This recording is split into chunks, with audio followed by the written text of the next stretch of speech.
Il y a quelques années, j'ai acheté sur internet un dortoir à abeilles. Pendant 2-3 ans, je m'en suis pas trop préoccupée, je l'ai laissé au-dessus du potager faire sa vie. Et puis cette année, pour la première fois, je me suis vraiment intéressée à la question et je me suis demandé ce que c'était et comment ça se passait.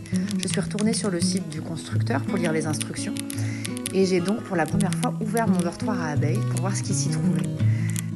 On peut faire ça entre novembre et février pendant toute la phase où les abeilles sont en cocon.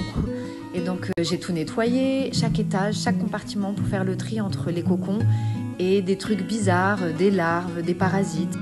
Quand ça a été fini, sur les conseils du constructeur, j'ai rangé tous mes cocons dans une boîte à fromage que j'ai ensuite emballé dans du papier aluminium pour éviter que les rongeurs s'y attaquent et je l'ai gardé au frais au garage.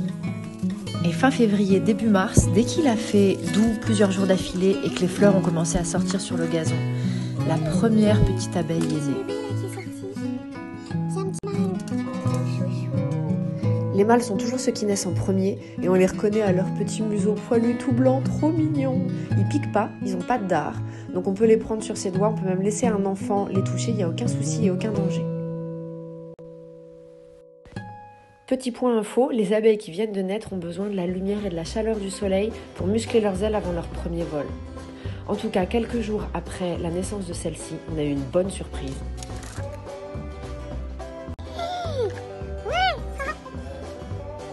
Trop bien. Des plein de petits bébés. Oh là là. Salut toi. Ah bonjour mon doudou. Viens. Pendant quelques jours, les naissances se sont succédées et on a pu assister à des choses trop mignonnes comme ce petit mâle qui sort de son cocon. Là, on le voit creuser un petit trou. On a pu les voir faire leur toilette, se préparer pour leur premier vol, enlever les traces de pollen qui les gênent, etc. C'est vraiment génial à observer. Et une dizaine de jours plus tard... Ah ouais.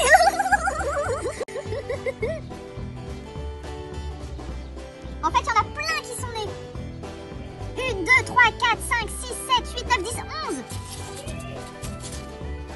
Mais bébé, je suis si fière de vous. Bravo mes amours, vous avez été trop fortes les filles. Les femelles étaient nées. Par contre, celles-là, je les prends pas avec les doigts parce que si elles sont effrayées, elles peuvent piquer.